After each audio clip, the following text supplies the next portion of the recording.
so really appreciate it. My quest too.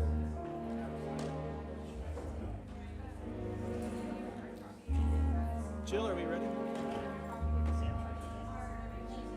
Almost ready.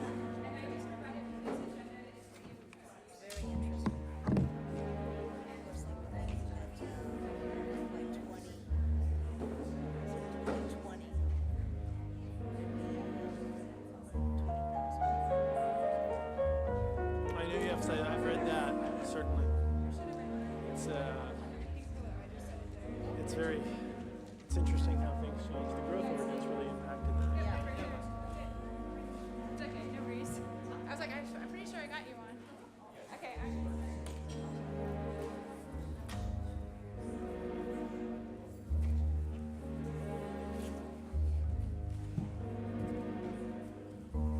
Please rise for the Pledge of Allegiance.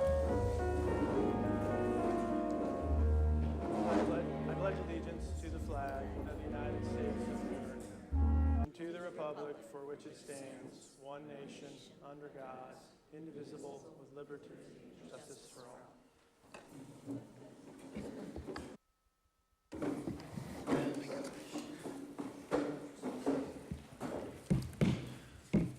I'd like to call the Planning Commission, the Joint Planning Commission and Parks and Recreation Commission meeting for Tuesday, July 25th to order. Welcome to beautiful Half Moon Bay, all of you here and those of you dialed in from home. Today we're going to conduct a study session with the Parks and Recreation Committee regarding coastal recreation, and we're going to get a presentation, and we're going to have some public comment, conduct a discussion, and provide some feedback and direction to staff. My planning commissioners and I would like to welcome the Parks and Recreation Committee, and we're happy to have you guys here, and we look forward to thoughtful and interesting discussion. We just take roll call. We'll first start with the Park and Rec Commission. Paula Eisen. Here. Elaine Roddy. Here. Amy Allhouse. Here. Steve Bocce. Bassage, I'm sorry. And Nick Ramirez is absent this evening. For our Planning Commission, Commissioner DeMan, I'm here. Sorry. Commissioner Benjamin. Here. Commissioner Evans. Here. Vice Chair Holt is absent this evening. And Chair Hernandez. I am present. Thank you. Great. So to start our meeting, we have one item on the agenda, but we also have public comment. For those of you who wish to provide public comment, I don't have any green cards from anyone. For any items not on the agenda, I have a member of the community who'd like to make a public comment. Yes, Could you please? I just wanted to ask if you would introduce the other people at the table. We're just about to do that. Thank you. Excellent. So I'll turn it over to city staff to introduce everybody here. Thank you. So we have a very full agenda for this joint study session, but we need a few minutes to bring you some introductions. First off, we are pleased to introduce to you our new attorney to the Planning Commission, Heather Minner. I have Shoot Mahali and Weinberger. Heather is especially prepared to help us out. In fact, she has a planning degree in addition to her legal expertise. We're absolutely delighted to be working with her. And by the way, she's already plowing through your bylaws. So everybody gets going real quick. Welcome, Heather. Thank you.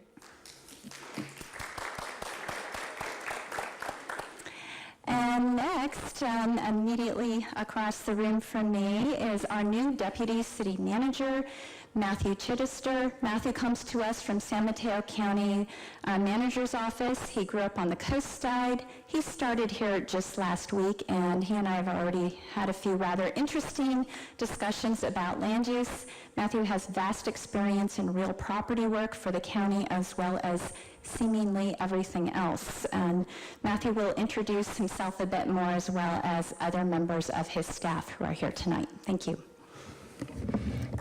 Thank you. Thank you, Jill. I won't spend too much talking about myself other than to say I'm just really, really excited to be here and working in this role and being able to serve my community where I grew up and had so many great experiences. I was telling one of our consultants today, the first public meeting I ever attended was right here. I was 12 years old and we came, my mom dropped me off so I could tell city council that skateboarding is not a crime. And we wanted a skate park and now there's been more than one. So I've seen it work. So I'm happy to be here and part of the process, and I'm excited to introduce members of our staff. I think you actually know them from previous meetings, but to my left is Danielle Sanderson. She's a management analyst in the city manager's office. She's done a ton of work to assist the Parks and Recreation Commission and to help with the transition from the Boys and Girls Club to the city, taking Parks and Recreation in-house. And I'm very grateful for all the work that she's done. And to her left is Eddie Bealey. He's our new recreation coordinator. He has an incredible amount of energy and passion for this work, and we are really, really lucky to have him. Danielle and Eddie, if you wanted to share anything else, or we're good? All right. Happy to be here. Thank you. And I don't know if any of my fellow commissioners would care to introduce themselves, or we've already done roll call, so, okay. I'm looking, no, everybody's looking shy, so we'll move on. Okay, so we have a public hearing item on the joint study session. So, Jill? I will just introduce this briefly. We are really happy to have another joint session, and this time with our Parks Commission. Welcome. The purpose of this session is to, again, like we did with the Bicycle and Pedestrian Advisory Committee, to coordinate two overlapping planning processes, in this case, the Parks Master Plan and the Local Coastal Land Use Plan. The session intends to invite input and for these two commissions to help inform each other on a range of perspectives. Tonight's presentation covers two topics. Oops, where are we? Can you help me? Okay. Sorry, she was switching. All right, thank you. Oh, our crack consultant is 3 steps ahead of me. We will be looking at the Parks Master Plan existing conditions document that you received, as well as a range of recreation policy questions. Before we get started, I just want to note the session format. We're hoping to get through the presentation in one shot, and if you can hold your questions to the end, that would be great. There'll be time for commission to ask clarifying questions, plenty of time for public forum, and then, of course, the commissioners' input and discussion. We're seeking Planning Commission direction to the extent that you come to that tonight, with respect in particular to the Coastal Access and Recreation chapter of your land use plan.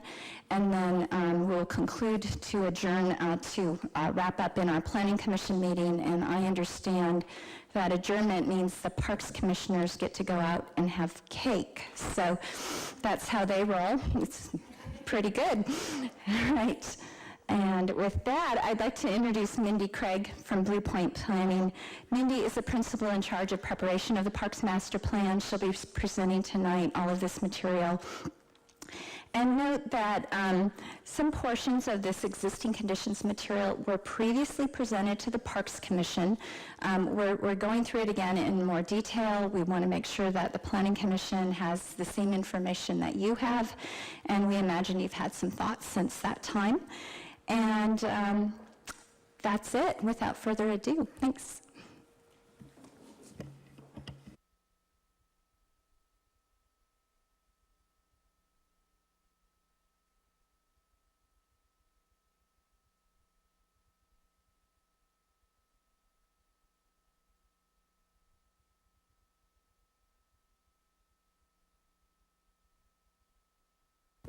I'm not used to sitting down, so I'll have to not wave my hands too much here as I go through this. So I'm going to start off with just sort of giving a background on the Parks Master Plan. I think the important thing is this is set on city parks. We aren't covering trails or bikes or walking, which is in the bike and pedestrian plan, and we're not covering open space. So it's really focused on city parks. We're considering all those things in sort of a broad way in terms of how it impacts the community, but this is a very city park focused effort. We are building off of the Plan Half Moon Bay effort, which included both general plan and the local coastal land use plan, which we'll talk more today. We've done a lot on outreach, and we'll continue to have outreach with the community and many stakeholders. And we're using the guiding principles from that planning effort as a baseline as we move forward to set goals for this plan. And we're also updating and refining those findings from the general plan effort as we've learned more in this process. And very importantly, we are coordinating with the bicycle and pedestrian plan, and we have a website that is called Half Moon Bay Outdoors, which has both of those. So we're trying to, as much as possible, coordinate with that effort. So the existing conditions report is really our foundation for understanding what the community's needs are around those city parks. It's going to help us identifying the priorities and developing recommendations, which is going to be the next step. We're not there yet. This is really all about what we've found. We're not saying this is the way we should do anything. This is really this initial profiling. It's our inventory and assessment of the existing parks. We've done a little comparison to the other cities, had a lot of discussions with communities and looking at national trends and what that then points to in terms of our needs and opportunities. So I think one of the most important things in parks is understanding why and how we identify those needs. There's a lot of different inputs. That's obviously the community and what you believe. You're unique and what do you want. It's the quality of our parks and how well are they serving the community. You know, they are designed at some point, are they still functioning the way they should be? Our community, what are our demographics? How are we aging? Are we getting younger? What is the makeup of our community? Understanding what trends there are in the wider area, and can we build on those, how we've been creating that? And accessibility, and accessibility is a big issue here in Half Moon Bay, not just from what you might think of in terms of disabilities, but more importantly, getting across Highway 1 and walking to parks. How do you do that? And finally is the acres per resident. And often you see that as the number one thing when we talk about needs. And it's really, in my mind, one of many different elements that we need to consider, because we can have lots and lots of acres of parks, but if people can't walk to their parks, then it doesn't really help us. So we need to make sure that we look at all of these pieces. And so that's what the existing condition really tries to do. So on our outreach, we really have been trying to engage the community extensively. We've done an online survey, and we had great responses to that. We did, I think, about 10 to 15 one-on-one stakeholder interviews with people all over the community, from community groups to decision makers. We also had a series of focus groups with seniors, with the Latino Advisory Committee, sports groups, a whole slew of those. We did a community workshop, open house with the Parks Recreation when they were a committee. We went to the Youth Summit and talked to the teens. And we'll continue to go to the PRC meetings. We're going to have another workshop, at least one more. We're hoping we can connect with the bike and pedestrian plan. And we also, of course, are doing the website. So let me just start. We did an inventory update. We looked at all of our parks, and we're going to actually be touring with the Parks Recreation Committee in August to look at all these parks and have them see them. You have a number of small parks. We call them plaza pocket parks. So MacDutra, which I'm sure all of you have been to one point, is an example of that kind of a pocket park. You have a number of neighborhood parks like Ocean View and Oak Avenue. We just have one community park, which is Smith Fields, which is mostly ball fields, but it also has the horseshoes and the dog park and some other activities there. And we have 3 special parks, and that skate park is one of those, as well as Johnston House. And we also have a lot of linear recreation assets, and that's sometimes an odd thing to see in a park inventory, but here in Half Moon Bay, we recognize that's actually a very, very important part of how and what people do in the city. So we added that in because we felt that was so important. Then, of course, there's the city beaches, lots of open space, and the community resources, all the school facilities that are provided here, Boys and Girls Club, state parks, and regional parks. Those are all elements that the community goes to. But when we look at what we're considering as city parks, we think about only those first 5 categories. So categories 1 through 5, and that equals about 59 acres of parkland, and that is our 5 acres per 1,000 residents standard, which we have.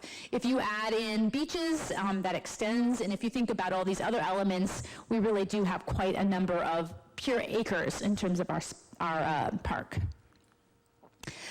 So I mentioned the access to parks, walking and biking. We really looked at how can people get to parks, how close, how safe, what are those barriers? And one of the things that came out in the community meetings is that Half Moon Bay is a city of islands. And if you look at this map, I know it might be hard, but you can see these blobs. And those blobs here really kind of indicate where people can walk, but there's an awful lot of areas where people can't walk. Even though there's open space up here, those communities actually have fairly little access to an active park, a playground, a community park. A lot of people on this side of the city have access to the beach, and there's some other parks, a lot more parks on this side, but this one really doesn't have that. So even though we have the 5 acres per 1,000, we actually have a deficit in terms of where people can get to parks, and that's why we're really connected to the bike and pedestrian plan. We want to make sure that as they're working through this, we're also talking to them about the destinations around parks. And then we also did a city comparison. We looked at cities that had similar population size, that were located mostly on the coast, that also had large visitor populations. We wanted to see how we compared from an acreage size. And this bright green here shows with Half Moon Bay at 59 acres is kind of at the top. It's doing really well. It's very similar to Larkspur, which is in the Bay Area, closer to San Francisco. Some of the other ones like Pacific Grove, Morro Bay are somewhat smaller. Most of these cities also don't count their beaches, but we all know that the beaches, again, are really important assets to them. And a lot of these do have quite a substantial visitor population, and so they're dealing with some of the same ideas and issues that you do here. So I just want to know, their demographic analysis and more of some of those things are in the existing conditions. I'm not going to go through all those tonight because of the lack of time. But I wanted to get and spend some time on these emerging issues and opportunities. These are things that came out in my conversations with the community in all the different forums I mentioned. And through the assessment. So one of the things that is a challenge is the size and the usability of parks. So we have some scattered through the city, and some of the little parks, say like Kehoe, is very small, and it's hard to create uses there right now. It just isn't up to speed, and so we don't have quite the size of parks that we might need. And so the usability for all the different activities that the community might use isn't as great as we'd like. Maintenance is a big concern, and one of the challenges is the public works, who really, really take a lot of pride in their work, are just understaffed. They used to have about 9 folks who would take care of all the city maintenance, and they were down at 3. I think they've recently been jumped up again, but this was something that was mentioned by them as a concern, as well as community members, that maintenance around the parks is really, really important. And in fact, the city, there were people who said, before we do anything else, we need to make sure we can take care of our existing parks. And so that was a really important thing that I heard a lot about. There isn't quite the availability for some of the sports, particularly soccer, and not official soccer games. It was more about the informal practices. They don't have a lot of places to practice. They're pretty good on the games, but it was the practices that are challenging. And there's some lack of amenities, bathrooms being the number one thing that was mentioned, both from a maintenance issue, but then just not having those. We really need those, but things like storage, other elements like that. And we need to grow our spaces for all different kinds of people. For middle age, we need it for older people, we need it for teenagers, and we need it for young kids. And right now, obviously, we're moving into programming, and so there's a lot of opportunities there, and the benefit there is being able to activate some of our parks, because you build it, they may not come, but if you build it and you program it, people can activate it, and it can get parks that may not be as well used, you can use them so much better. So that's a huge opportunity there for the city. Right now, it's not quite as robust as we'd like. Other things that have also come up is there's homelessness issues in certain parks and challenges there. And the city, as we all know, is an incredible, rich tapestry of environmental habitats, wetlands. That's a challenge, though, when we're trying to put in a practice soccer field. Where does that go? How do we do that? And as I mentioned, the Half Moon Bay Islands and the lack of connections. But there's a lot of opportunities here. So this idea of planning for residents in the surrounding communities, it could be, we know that the coastsiders come to Half Moon Bay. We have lots of visitors, and we want to think about them. This is an economic development opportunity. Parks are a huge draw for the city, so how can we benefit that and make sure that we're making that as high as possible? It also enhances and supports the character of the small town Half Moon Bay. Parks are very important to that. This idea of connecting to nature, a lot of people like bird watching. They want to learn about the park. So how can we put those into the city parks and also use city active parks as sort of a buffer and a connecting point to the open space? There's some opportunities there. This idea of maintain and improve our existing parks first before we start building new ones. I think that's a really good principle. There's so many partnerships in this town, lots of very, very proactive community members, and we need to build those partnerships even more and strengthen them.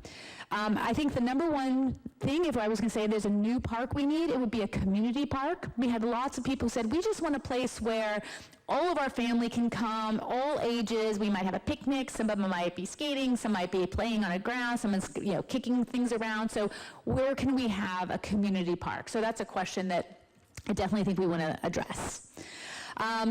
Again, how can we look at Highway 1? I think of complete streets, and I know the city has already talked about this quite a bit, but I think that's really an important piece, and then that's what this picture up here is, another community where it has a very broad boulevard and then transforms it into something that's very walkable, more green, and creates another sense of green space. Integrating all the ages into the parks. We know communities change, demographics change, but how can we make our parks more welcoming for everybody? Increasing that park activation, increasing non-athletic amenities and activities. So art in the park, people talked about, drama, other things that might be interesting to people who aren't going out to play sports. And again, this idea that great parks can enhance life for local community and the visitors. So I'm going to go through a series of just some fun opportunities. This is something, these outdoor gyms are things that have been put along trails.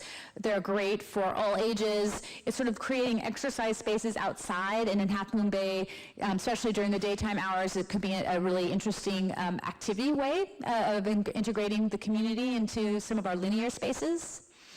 Community gardens, this was definitely something that came out of Plan Half Moon Bay and has been talked about more and more. There's some opportunities to put these in multiple spots.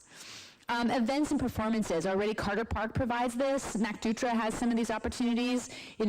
Bringing out this element into Half Moon Bay really connects with a lot of the community and your arts who are already here.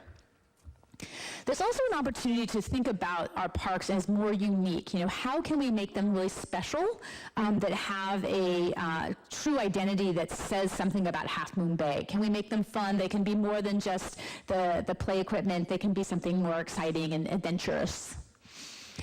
Adding art in the parks, not just as sculptures, as things you can play on, but also creating opportunities for people to paint in the parks, to have programs.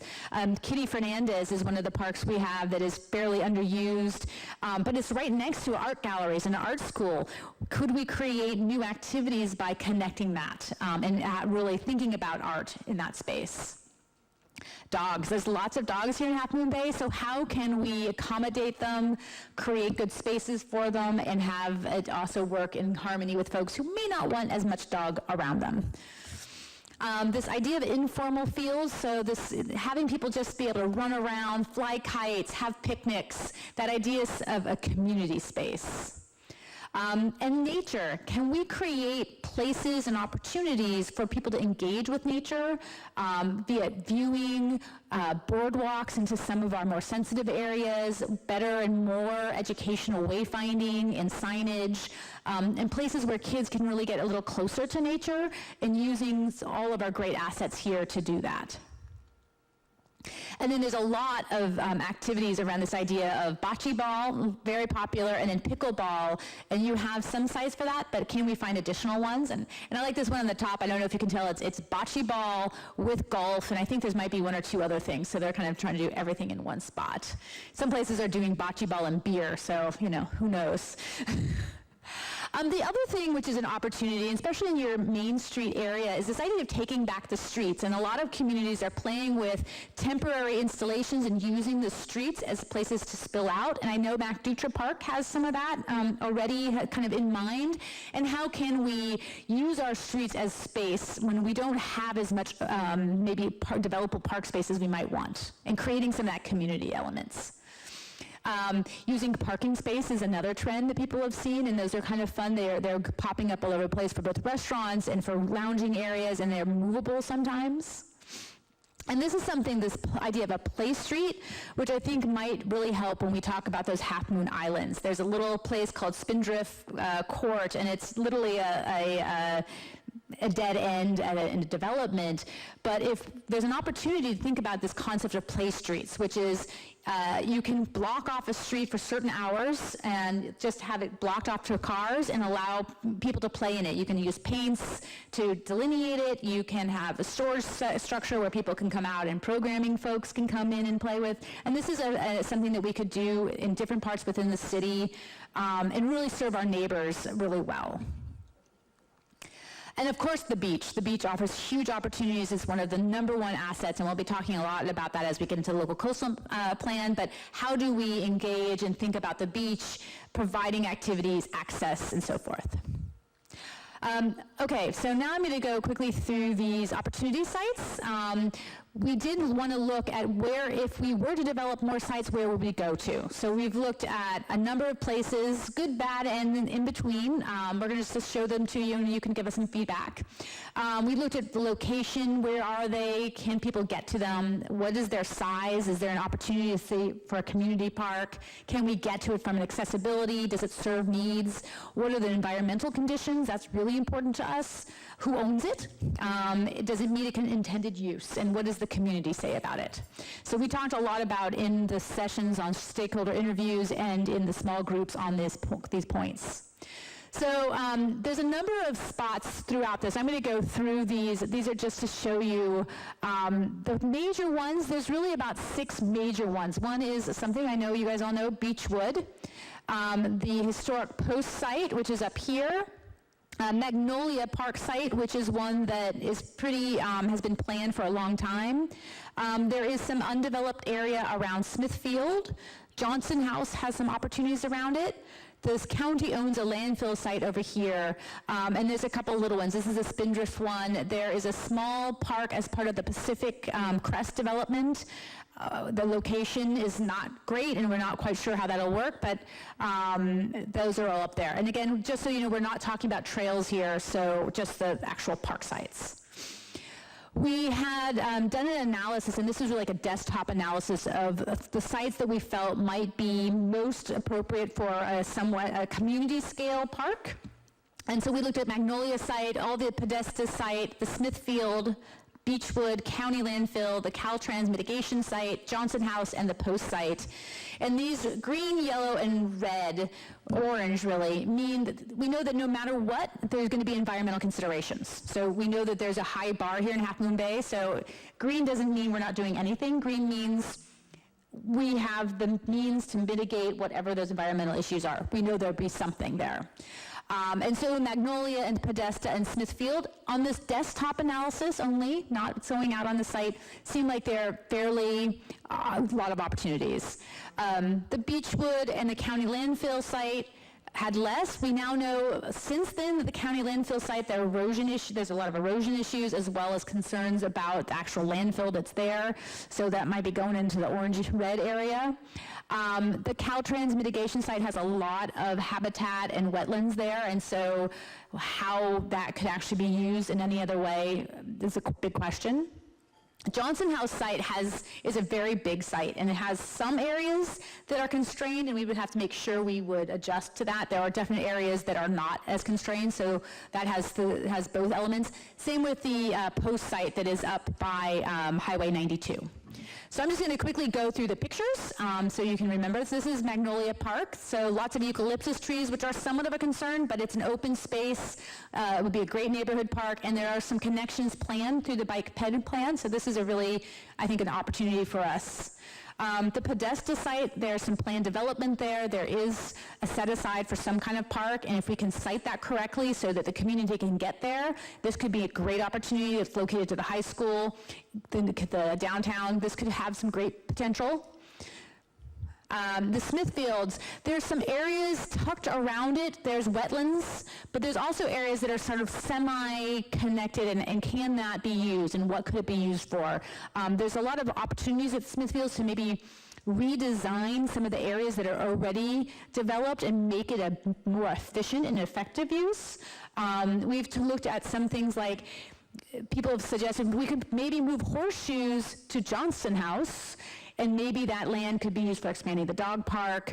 There's a potential for some interim parking. Other people have used dog parks with movable fences. So if you had a big tournament at Smithfield, you could potentially, from an expanded dog park, take those fences off and allow parking there when you have big fields, so we wouldn't impact the community so much, because parking is a big concern at this site. So these are some of the things we'll be talking about. Beachwood Site, our understanding is that as you go towards the hills, there's more and more environmental constraints. There is some potential closer to to the Highway 1. Access and how we get there would be part of it, and can that happen? We don't know.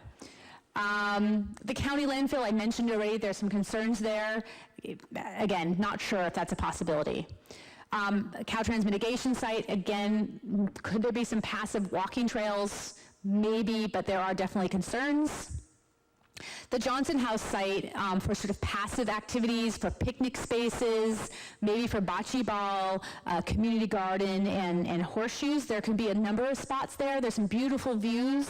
It's relatively underutilized, and there's definitely spaces where we think that there can be some nice opportunities. And if it's more of a destination, because it's out of town, which is a challenge, so can we have some destinations there? And then the Post property, it was designed some time ago as a potential park. I think it went a little too far, from what I heard from the community, too active. And if we had some, pared it back down, maybe it could be a good opportunity. There's some environmental elements that weren't really considered in this particular plan, but there is, again, some possibility for this one. Okay, so finally, but not last, I'm going to go into some LUP considerations.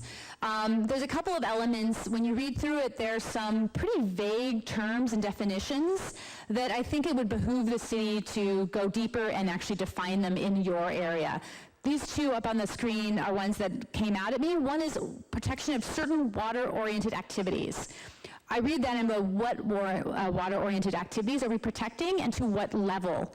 For instance, the surfers would love to have it dredged closer to Surfers Beach and Harbor area. Is that a protected use? Is that something that this would require? How do we define that, and what kind of protection are we thinking about?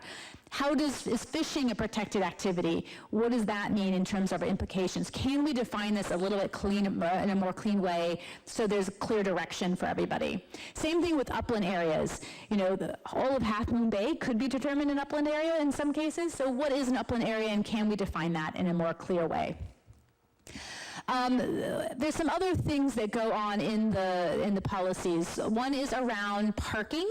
The Smithfield, which does have a trail to the coast, and Johnston House, which will hopefully be connected to the coast with trails, both have parking lots that are not very well defined. Can we do a better job so visitors and residents can park there more effectively? These the future sites, we need to make sure that those are well defined, that there's wayfinding, and there's maybe others that you have in your mind. The other thing that I think is an important thing to consider is, should you have maintenance fees for special events on the beach? So things that are wedding parties, sporting events like a tournament, if that ever happened, a kayaking kind of tournament. We have a lot of guided horse rides that are commercial activities, lots of people on horses. Are these things that really should have some sort of fees that go to the city that help to offset the maintenance costs? Because we want to maintain our beaches as the local coastal land use plan asks us to, but we don't have funding right now for that. So it seems like, is this a trade-off and something we can sustain? Another area is our dogs. How can we have a better approach to dogs? Are there in some cases in the current plan, it has restrictions, and I'm curious if that can really be enforced. So what is realistic? What is a good policy for the town? And, can we think about other cities who've done things like, you can only be in these parts at certain parts of the day? Are there fines for breaking the rules? What can we do there? Also providing adequate amenities like poop stations and garbage removal, those sort of things would help. And then one of the things that was mentioned a number of times was the impacts from horses. Park improvement policies. Right now, if you have to replace a bench in one of our parks, we need to get a permit to do that. This causes time from the staffing perspective. Can we create a policy that says if you're changing out something for maintenance or improvement, but it's kind of exactly a change out, we don't have to get a permit? That would be something that would help the city tremendously. The other thing is an annual events policy of some sort. For instance, in Carter Park, we have Shakespeare in the Park. They have to get a permit every year to do their program. They have somebody who is next door who writes that for them, but it is, again, a challenge. And as the recreation programs come on and they start doing things like camps and other things, will this continue to be a burden on staff and the city? So can we think about ways of streamlining that and have a better approach? The park acreage standard, I just wanted to kind of note that, and if you guys have questions, I just want to keep this idea of location and quality on top of mind, that it's not just about acres, it's about where and what it is. The other thing I want to consider is, should there be some kind of performance standard or level of service for our maintenance that is incorporated into this? The coastal land use policy does talk about maintaining things, but from our city parks perspective, it doesn't. So is there something that we should consider there? The other thing is on the passive and active spaces. A lot of things here seem maybe active. We have in Half Moon Bay a lot of passive activities already. Lots of beautiful places to sit, enjoy the nature. What does seem to be missing is more of these active spaces that cover all age groups. So I just wanted to, again, highlight that we have rules for both passive and active. We want a complete system, but a lot of things may seem more active here because that really is maybe where some of the needs are right now. So finally, the next steps is from some of the input here and working with staff, we're going to develop recommendations and start going into priorities. And that will come out in the workshop in the fall. We're going to ask the community to help us make those priorities. We're going to give them the recommendations. They're going to help to say, yeah, that sounds great, we'd like this, or hey, here's our priorities. And also to draft policies as needed and as directed from here for the local coastal land use plan.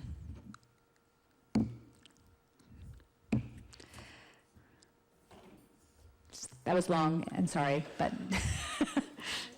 First of all, thank you for going through that. I think you've, both the report and the presentation capture a lot of the critical issues that people are thinking about.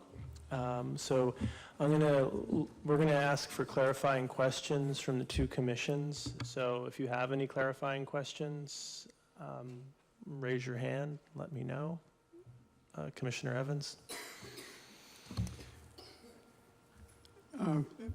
It's not clear to me who owns the land that we use for parking lots next to the state beaches. I don't know. I believe that is a state park land. And I'm getting the big nod. So yes, it's the state. So if we have suggestions for places like Poplar Beach, that land is actually owned by the state, where the parking lot is? No, the Poplar is owned by the city. And Poplar is a city beach as well. So that whole area is a city. The state park and the state beach has their state-owned parking lots, but Poplar is the city's. So it's different for different beaches, depending on, okay. Absolutely, yeah. Thank you. Poplar is definitely an area where the city is looking to think about how can we improve that.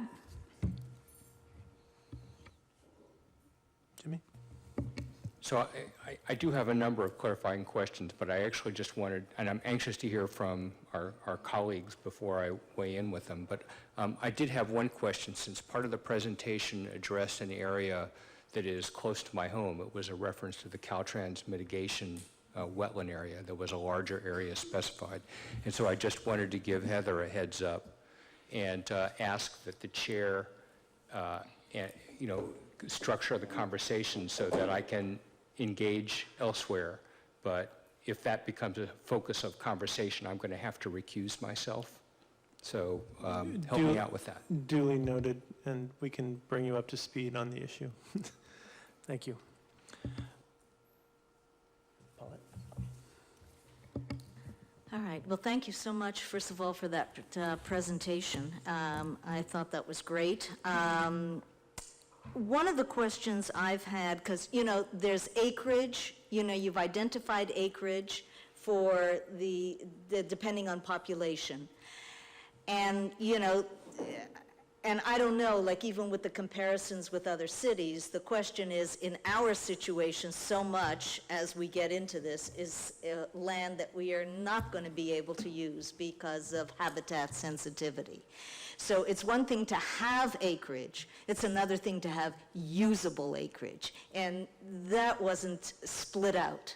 And that would have been of interest to me, like just to see, like, okay, what do we actually have that's usable, that we are going to actually be able to have people be on? Yeah. So just so you know, the 59.2 acres is usable city park land. So that does not include the open space in the city. And it does not include the non-city owned coastal trail. There's a couple little bits of the coastal trail that the city owns, but so that is actual usable space, is that 59.2 acres. Okay, and so let me just ask you a question about that. Smithfield, which I went to the other day and I was confused about to some degree, is what we have as the city, does that just involve basically the baseball diamonds and the horseshoe and the dog park? Because right across from that, as we go east, are the trees and other land. What's the story with that other land? That isn't us, and if it isn't, is that possibly accessible to do something with? Because that's kind of my next question, is where have you identified any opportunities where we don't own the land, but because it's owned either by county, Mid-Penn, Post, this, that maybe there's a possibility of doing something there? Yeah, let me answer those questions. So number one, there is land around Smithfield that the city owns that is not developed. There are environmental constraints.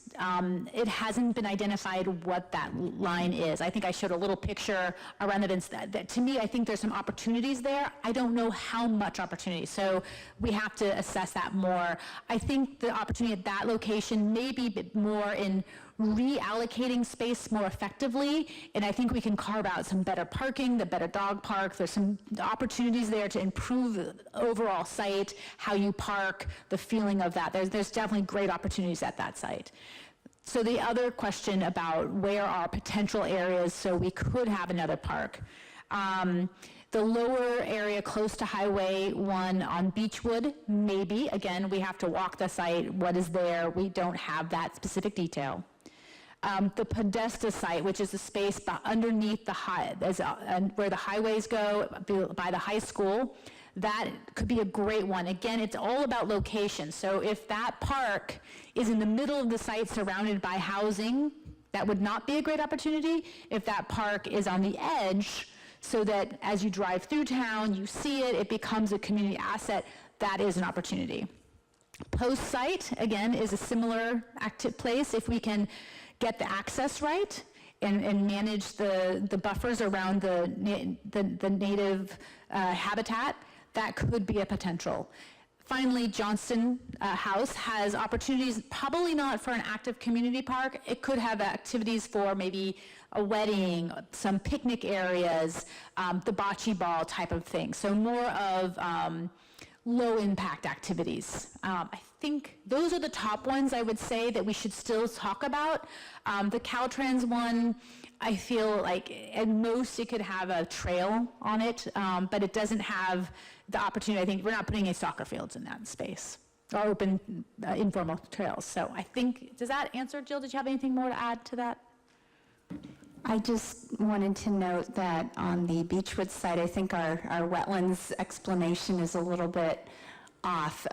So just to make sure we know as a group that they're pretty much scattered throughout the property, and we realize it's quite constrained, but yet city-owned and very interesting and a very beautiful property. Yeah.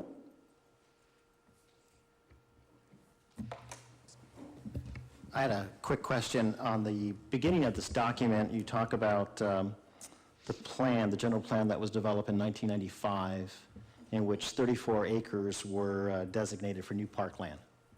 And in the subsequent years, those parks were not developed. So not to reinvent what was thought of in the past, do you have access to what was considered, and does any of your plan for future growth mirror some of those recommendations in the past? So a couple of things, and I can't, I'm trying to think about all those details within that 40 acres, so I may not be able to get exactly right. But one of the things that indicated was a much larger population. The anticipated population for Half Moon Bay was considerably higher in that original park master plan. The other thing that I think is important from the difference in that plan is how we see and think about the open spaces that we have, and are they developable or not. I think that environmental sensitivity it covers almost every piece of land we have in the city, that we need to be considerate of that. And so even if there are parks in there, I would say it has to go through this filter because of the environmental sensitivities.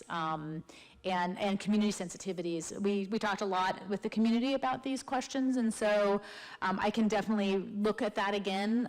It's been a while since I did that, so I'm afraid I don't know what the exact correlation is. Sorry.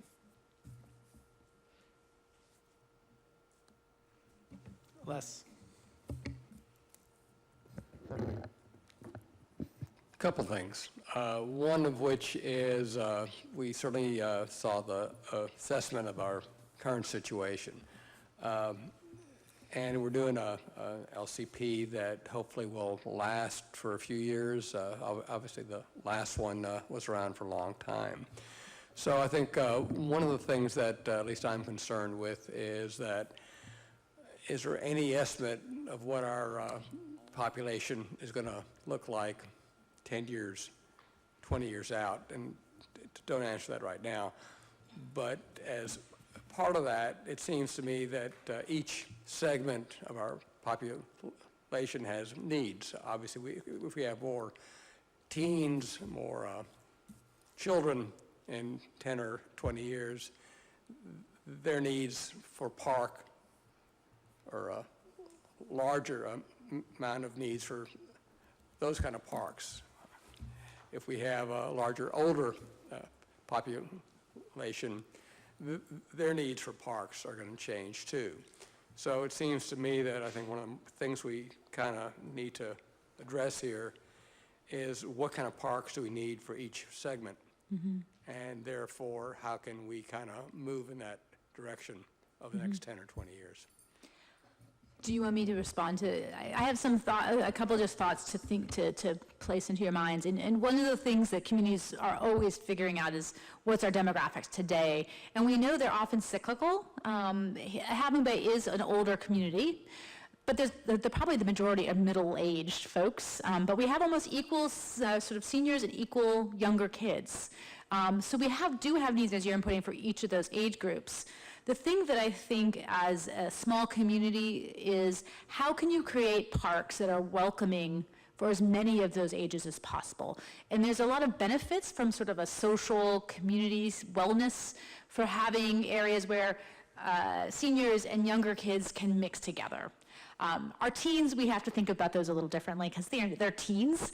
And this skate park here is a really great opportunity. And one of the places I didn't mention, I'm afraid, in my thing is the possibility of expanding out into this area and creating a more of a teen park. And one of the things that came out of the Youth Summit was they would love to have a teen-size playground. So instead of the little things is actually having big slides and big things that teens could play on. And the one thing that would be great, so the other piece is men and women. So the skate park, frankly, serves a lot of boys. Can we create an opportunity for some of the girls? So your question is right on, and as we go into that recommendation phase, we need to be very conscious of that and where and how we can serve those different needs from the neighborhood park to this community park with our limited resources. So I hope that starts the conversation. Jimmy? Thank you. So I just want to focus on some of these broader clarifying issues. And since I hope that the Parks Commission will bear with me because I haven't been to your earlier meetings, but some of these seem foundational to me. The primary focus of the document that I've seen strikes me as it's a little blurred because there's a lot of conversation about parks and feedback about what we think parks should do from the public that refers to both active and passive things, whereas it strikes me that the kinds of things we program are active things. So, for example, I didn't get the impression that this document was written so that we'd have clarity for how the Wavecrest open space area or the Pacific Ridge open space area would be managed. I don't think that's the focus of this document. And there are issues like our creeks, our wetlands, our vernal pools that are raptor habitats that I don't think are the focus of this document. But it's clear that the public has provided comments that suggest that they think of that as parkland. So, as to whether, how you integrate that into the document, I'm not trying to judge it, but from a point of view of how you want it to function, what I heard you say was that you want to be sure that it's designed in a way that it is, that it coheres with our policies for protecting these habitats, let's say. And similarly, I didn't hear anybody talking about the parks in such a way as to say we want to avoid hazards, but I'm sure you want to design it in a way that avoids hazards. Yeah. So the foundational question for that long windup is, when do you want us to give you a perspective on where the draft might need some shaping now to avoid having to be reshaped later, or do you want us to wait and see what the document says? Does the question, is it clear? Let me actually ask a question on that, because one of the things that, and I understand this fuzziness, because it is fuzzy, and I sort of see these city parks as a bridge between the built environment and those open spaces. So it is in some ways a place where a city park can connect you to that nature, and so there might be that idea of viewing areas. There might be that idea of an access to a boardwalk that we would want to talk about in the recommendations and expand that more, the idea of environmental education and using city parks as a jumping off place to go and enjoy those open spaces. So I think we can very easily and very seamlessly integrate that into the park plan. I think the other thing that's really important, and it's challenging with so many different plans going on concurrently, is that the Plan Half Moon Bay really does cover the riparian open space management. There's a whole section in that document on these elements. So I think what we would do is we would integrate those comments into our recommendations as that next phase and how you address those. But then the open space management piece and the riparian things would be left into Plan Half Moon Bay. And I'm not sure if anybody from the city wants to clarify that. One little bit I think is important to recall. The Parks Master Plan is not going to be a policy document. It's an implementation tool. So the policy that you're talking about is absolutely going to have to come into the local coastal land use plan and cover how the park master plan is implemented. So I think, that's kind of why we're in the room together, and I appreciate that. That's probably why you posed the question, so everyone can hear. And I think that's very appreciated. I don't think we've quite nailed the answer, though, quite yet. I'd like to keep thinking about it while you continue your discussion, and I need to read a few things, so. Okay. Yeah, so, what brought that question to mind were the variety of public comments I saw that talked about passive activities, and the idea that we can program around that works well in some places. It might not work well in other places. And I'll just, I have to circumnavigate what I actually, where I have some concerns, but I can talk about, for example, the need to recognize habitats that aren't shown. I know that we're getting a revision of the map, and I appreciate that. Places like Cañada Verde Creek, for example. There were references to the Pilarcitos Creek Trail that referred to it as being in the creek as opposed to in the riparian corridor. The riparian, you wouldn't actually want to put it in the creek. And there was a reference to putting it in the watershed, and that's rather vague because all of Half Moon Bay, most of Half Moon Bay is in the Pilarcitos Creek watershed. So there's a focus of precision that needs to get shaped in order to bring the document where you want it to go in a way that it doesn't hit a speed bump with respect to the policies that prevent hazards and protect habitats. There was also a discussion about the role of beaches that the document was, again, full of comments that were people's opinions, which is fine. Everybody is entitled to an opinion. But the Coastal Act statute actually says that we're not supposed to depend on the state beach resources as a resource for our private enjoyment. So I'm not denying that we as citizens love the beach, and most of us go there multiple times a week. But in terms of our planning processes, we, look it up. It's Coastal Act 30252, Part 6. It's very clear that we cannot develop in a way that limits the farmer from Fresno's ability to access that. Similarly, with respect to the parking question that Commissioner Bacich, did I say it right? Thank you. We have limitations that tell us how much we can control the development of parking. Increasing or decreasing the intensity of use is the term of art they use. Coastal development permit requirements are really beyond the discretion of the city. We kind of have to do them when there's development that takes place. So unless it's an exempted form of development, like if it's truly a like-for-like bench, I'm guessing that unless it is in a place where it could cause significant harm to resources, I'm pretty sure staff already knows what the exemptions are. So if there's a different kind of exemption that you're visualizing, or maybe one that's a city permit other than a coastal development permit, I'd like to understand that better. So I think I think one of the things on this last point on the like for like, I think the city has been very conservative on this, and I think it's something we can explore, and we're going to talk about that more. I think the idea is that it isn't seen as, it isn't necessary, and I think that has to be evaluated, but it seems like an area where a like-for-like park bench that's at Frenchman's Creek, for instance, in that park, how can we make that not a substantial effort for the city to go through a process to get the permit? And so can we be very clear so as, staff come and go, that those sort of things are very obvious and it helps to guide people as they move forward.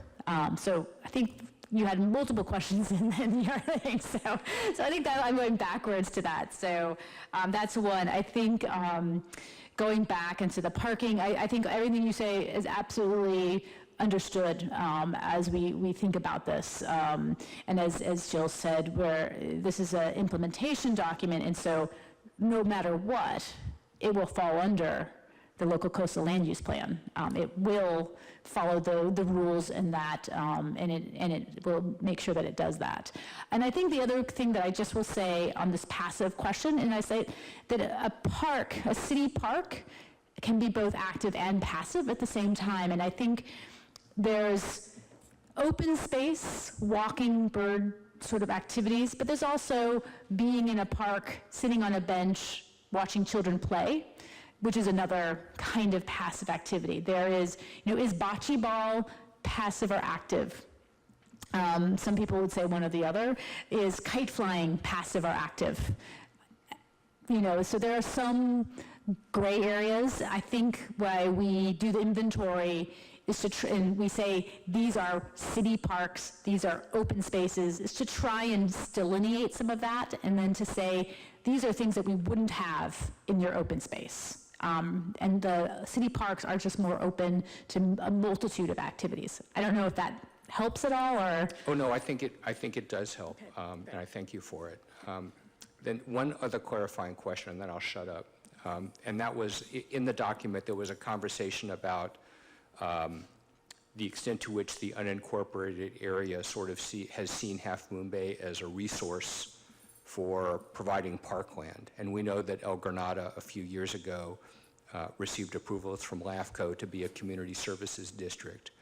And I wonder whether that informs an updated way of thinking about whether or not we're providing, whether the intention is to provide for them, and if so, are we making some arrangement to bear costs? Are we managing to understand how that affects commute patterns during periods where people like to use the fields? I don't know whether that's a focus of this plan or not. I think that would be a great area to hear some feedback from the community. What I did hear in a couple of different comments was when you developed the new library, that was very much considered. And that therefore the parks should also consider that. In terms of fees, now that you're doing recreation programs, that might be something that can be done. I think right now your parks generally don't charge anything, so there is no fee ability. You can't really charge folks for the city parks right now. So it's only usually for programs. And I don't think limiting access is going to be a possibility, so you wouldn't be able to do that. So are we trying to serve a larger population? Yes. And I think sports programs that are not run by the city currently, the AYSO stuff does do that, and they use the school sites. They're not city sites. So most of those things that are impacted are not run nor managed nor controlled by the city currently. So we consider that as a community resource, but really don't have any influence on it right now. I see. Thank you. Please. I really enjoyed the report, but I found the comments about making sure that our current parks are well maintained, that are clean, that we have enough staff to take care of them. I really took those to heart because I know that was something the community brought forward. But as part of that is the whole notion of the park being safe. And let's talk about specifically the parking lot.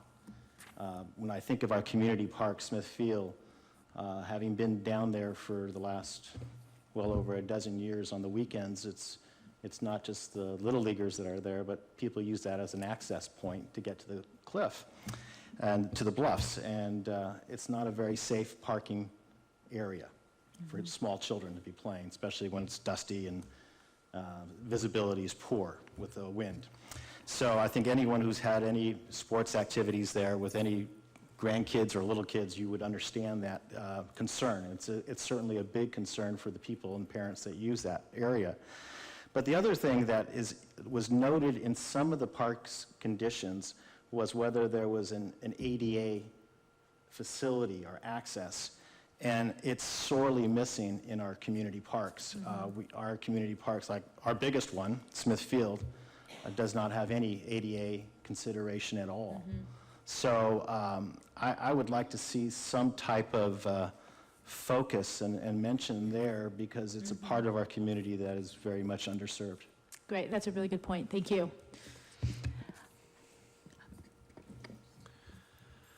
So I think I share a lot of the same, I mean, it's been helpful to get a lot of these comments and questions from my fellow commissioners.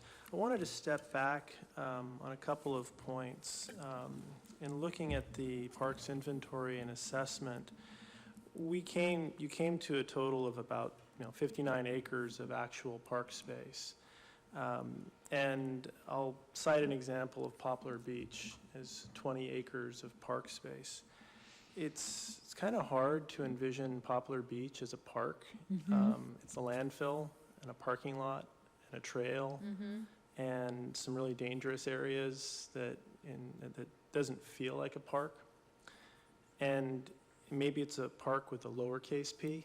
And I think definitionally, I think we need to look at what is a park, like what is the definition we have of a park as we think through these documents. In particular, what's a usable park in that sense? I think that's really lacking in the characterization of the way we've defined parks here. And we can split hairs about this or that, but Johnston House is, and you've kind of called out it's a special park, but for the purposes of our 59.2 acres, Johnston and Poplar Beach are called out as parks. And so 38 of the 59 acres are effectively parks that people can't use. So I don't think it's fair to, I wonder if it's fair for us to really classify that as a park in that sense. So it's a question is what is your thought on that? There's two pieces. I think Johnston House has a huge lot of opportunity. So I see the ability to really activate that. Mid-Penn is planning to do a new trailhead there, the opportunity to activate that the train depot to better use the actual building of Johnston House. But I walked the site, this was about a couple months ago, and could see multiple locations where you could have beautiful picnic areas where communities could go and gather. There's clearly a wonderful space. If you did bocce ball, you could have horseshoes, community gardens. So there's a lot of more passive activities that could happen at that park and really make it a destination for people to go on a weekend or an afternoon in the summertime. So I think at Johnston House, I think there's validity in saying that can and could be a really great asset for you. Poplar is a lot more challenging, and I think there's a couple elements to that. One is, what kind of development do people really want there? Do they want to have the park? There was a master plan at some point that had some play areas, had more picnic spaces, what's more developed. Is that really what the community wants to see at that location? So that's one of the big things. Could it be, or should it be, a park? And then, of course, the bluff erosion and concerns about how do you get to the access to that. I know that the city has discussed making some major improvements to that area, improving ADA access, creating view areas, making it more of a gateway, making it feel more park-like, creating more elements there that would enhance that. Does it fall into a category of that? I'm not sure. And Jill. Just through the chair, three things. I'd like to answer your question in a slightly different way because it's pertinent to your parkland standard pursuant to the Quimby Act, and then make sure that we wrap up clarifying questions so that you have plenty of time for public forum and get to your discussion. But very briefly, the acreage is counted in different ways for different reasons, and your question about how these park areas are defined will be very pertinent and useful to the parks master plan, and I think is acknowledged in the needs assessment. However, that 2 acres was a very important number in your recent fee update so that we could raise your Quimby Act requirement to the maximum possible. It had been at 4 acres per thousand, and now it's at 5. And so we could only use lands that the city owns and maintains, and I spent a week on a GIS map getting you 59.2 acres.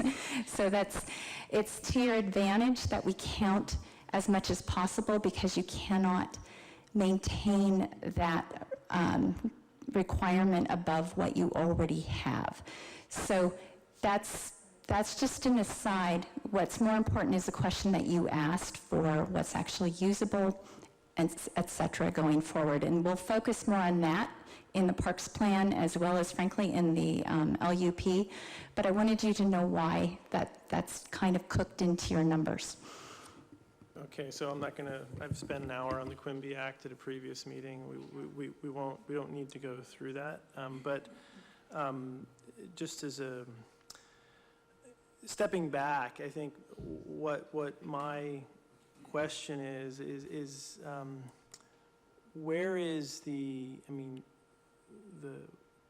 this is an implementation document, and where is the question of what are the characteristics we want for the park? What are the objectives we have for the park?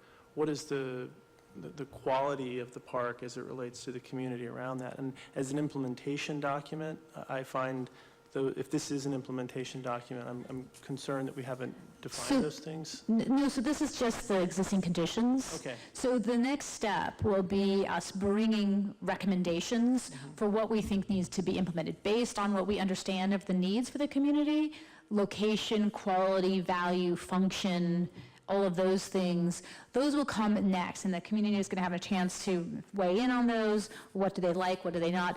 And then we'll be creating the implementation document. What's your priority? When should you do this? How should you do it? What is all those things you just mentioned? So this is really just the first step in understanding what Half Moon Bay wants, thinks, needs. And then we're going to say, okay, we're taking all this. How do we actually achieve that? And what does the community think we should do first, second, third? Thank you. And without going into the Quimby Act or specifics, we had a standard of 34.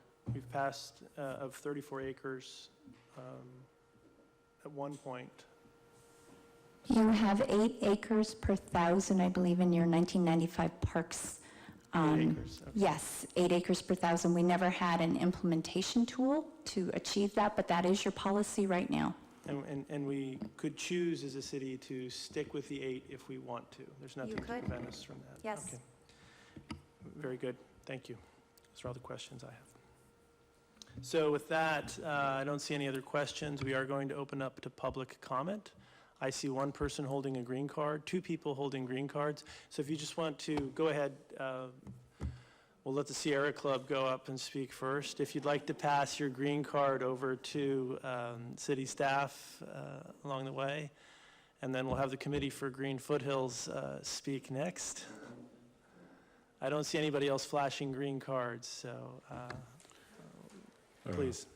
Thank you, Chair Hernandez and Commissioners. There are many aspects of this report that I really, really liked, and I appreciated the way the outreach was handled.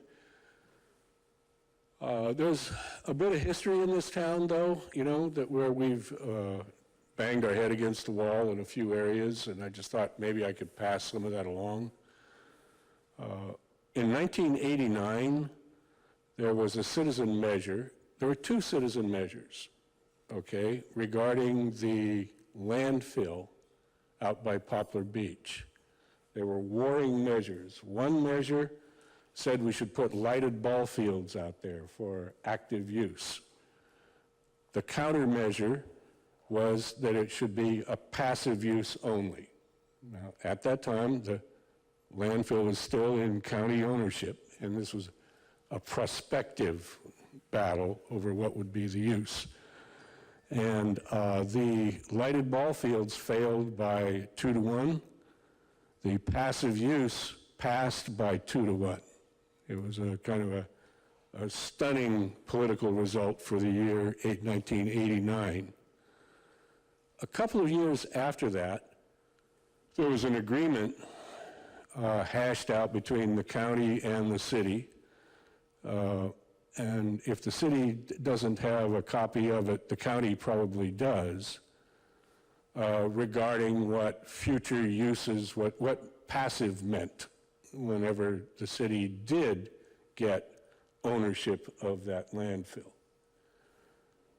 However, I haven't heard that actual ownership has passed to the city yet, because I haven't heard that the county has succeeded in remediating the site.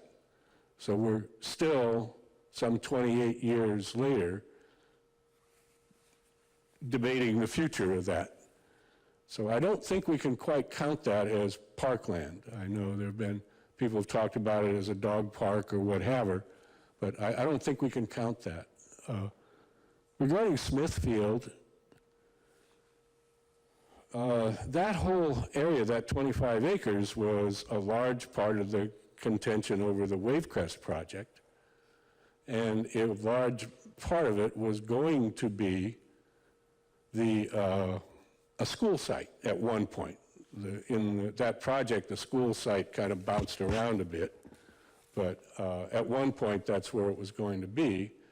And they backed out of that, and largely because there was a whole lot of topical evidence of wetlands in the non-ballpark area. Probably a thing for the parks people to think about is that, according to one of the former directors of the Coastal Commission, the only coastal development permit ever issued out there was for one small ball field.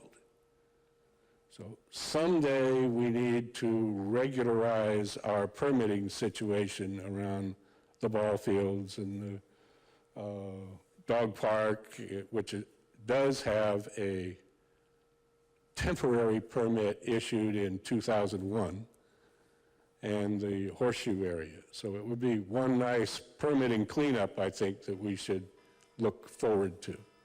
And those are the two areas that I want to comment on. Thank you. Thank you.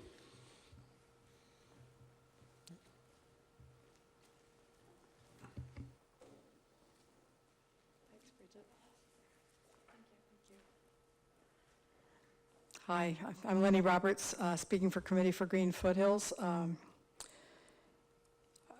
I too could give you a little bit of interesting history about some of these parks. The Johnston House parcel, which is in the county, I'm not sure what the county zoning is on it, but it is either PAD land or it is or it's park, but it's surrounded by planned agricultural district land, and it is surrounded by active agriculture.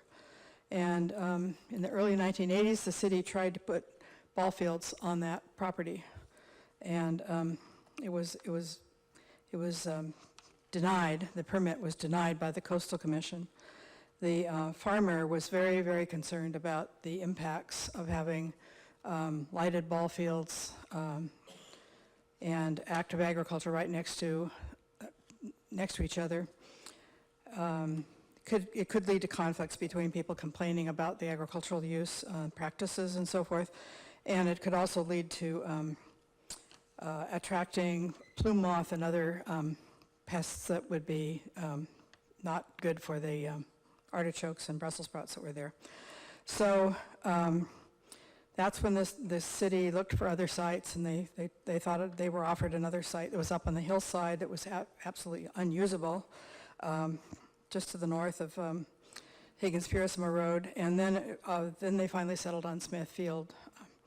So Smithfield does have wetlands, serious wetlands around it.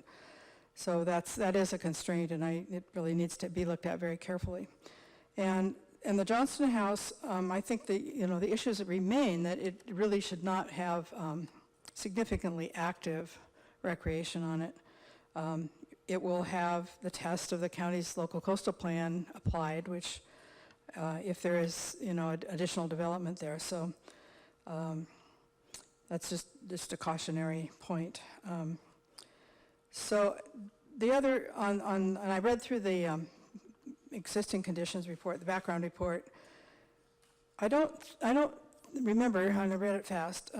Did you include the school fields that are used for active play areas, or were these just the city parklands? Yeah. We considered that in terms of serving needs, but we didn't include that in the inventory. Yeah, okay. So, I mean, since, we do have active recreation going on on the school site, so every city doesn't have to have all the active ball fields and so forth, because many cities do share those with schools and other entities. So that's just a point. Yeah, and I just wanted to kind of underscore what Jimmy Benjamin said about Coastal Act Section 30252. I think it was, Jimmy, was that right? About the recreational opportunities still have to be provided for the public. The city can't use up all the beaches as city facilities, so it's kind of the shortcut for that. So I might have some additional comments, but those are just hopefully going to be helpful. Thank you. Thank you. I see nobody else waving a green card or raising their hand to speak, so I'm going to close public comment. And I'm going to open it up for a brief discussion. I know that some of you have cake waiting for you, so I'm going to, what I'd like to do in order to manage the time is I'm going to try to have everybody take a turn to provide comments. So we'll just go one by one and try to just starting with the Parks and Recreation Commission, and just work our way through the comments if that's acceptable to everyone. So, yes. I hate to interrupt before you get going, but I really want to make sure that the record is clear with respect to the landfill site. It is owned by the county. The city, it was never conveyed to the city. The county is actively studying their options for addressing a number of issues with that site. It was only shown in this presentation today as a potential opportunity site. It is not counted at all in our active parkland inventory. The Poplar Beach acreage is only city-owned. It includes the trail section, and it's a portion that is actually maintained by the city. So I just want to be really, really clear. We don't include that. Thank you, Jill. I'm going to, I'll look over and see who's ready to start providing comments, if anyone, or for discussion. Can I ask a question? Go ahead. I'd like to ask a question because I'm not totally clear on why we're here tonight, like what the outcome is that we're looking for this evening between the two commissions. And so I'd like to get a little more, a little better sense as to what it is that we would love, ideally, to have come out of this session tonight.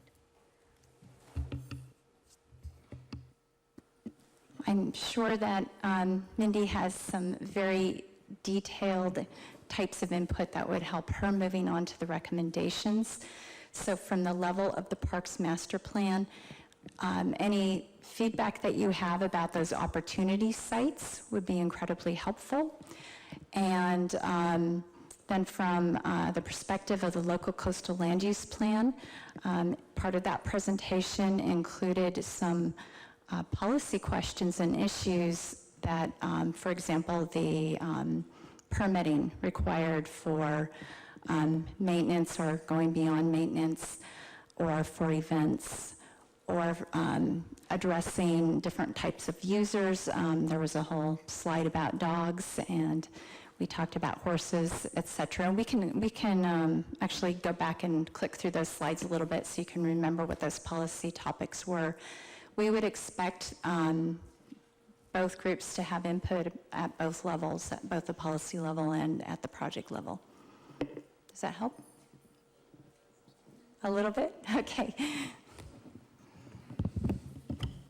Please. Thank you. From the information that I received, it looks like there were two sites, that a community park is something that a lot of people are really looking forward to. And if one was a post site and the other one what is the park, Smithfield Park? Are those the two possible sites? I think it would be Podesta, the Podesta site potentially. Potentially Beachwood, again, if there's a big enough space there, could it be used? And then Post. And those were both for potential size and best location. The other ones, even Smithfield, it would not serve the community nearly as well. So those three had the highest opportunity from that locational potential space, and we still need to do greater things, but those would be good input on whether you thought any of those are opportunities for you, or red flags. Yeah, I was just concerned about Smithfield because it's on the bad side of Highway 1. For, well, for Yeah, I live walking. on that side of Highway 1. For walking. Yeah. Thank you. Steve? I had two quick things that were in your existing conditions report that were not really mentioned in your slide presentation. One that I thought was something our community sorely needs is a community pool. I mean, this is a community that's so tied to aquatic sports and so close. The beach is not so easily just to jump in and go for a swim. I certainly couldn't. I wouldn't survive. So without a very thick wetsuit. So I think the thought of a community pool would be just fantastic for Half Moon Bay if it could be afforded.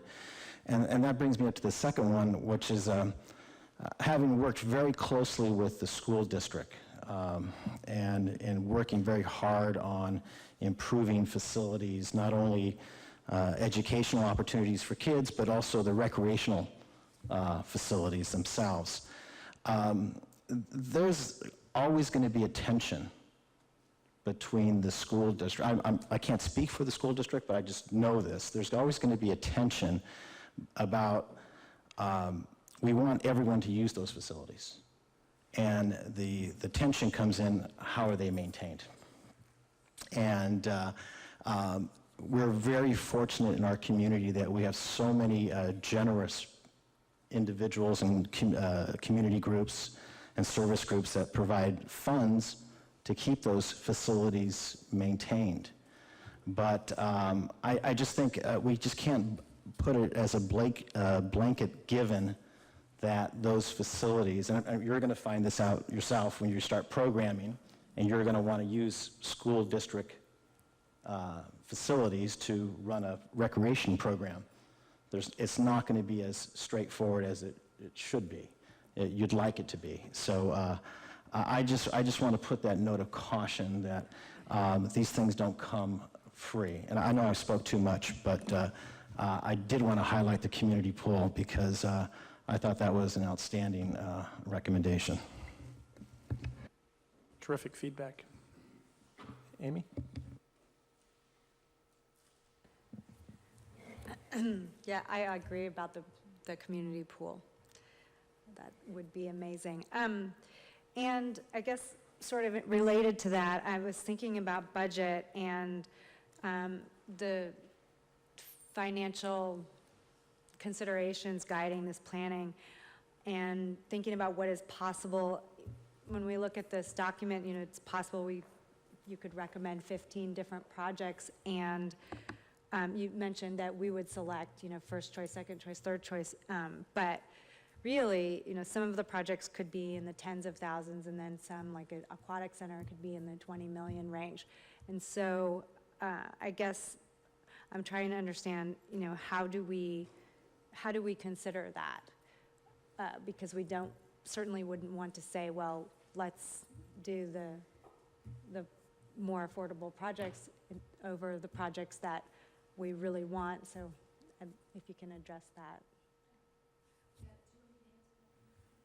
Yeah, I think that's a really important piece, and I think there's a small section at the end which just talks about, we're going to talk about funding mechanisms. So, if there's a desire for a community pool, and as you called it, an aquatics thing, when we would have to figure out the site for that, would we do it in partnership with somebody, Boys and Girls Club, school district, all of the above? Would we find donations? Would we have to see if we can do an assessment? Is that, if it's such a big community benefit that people really want, is an assessment something that has any legs? So we would actually talk about some of those things, and they would go hand in hand in terms of feasibility. So we're going to be very, very clear on what those things are going to look like and whether or not it's possible. So that will definitely be part of the recommendations, blue sky, everything, and the thing we can't do it all. So we will be very conscious and definitely talk with you guys more about how we want to talk and what we want to bring to the City Council and to the Planning Commission. So, Thank you. Yeah, I'm just going to follow up on some of these comments. But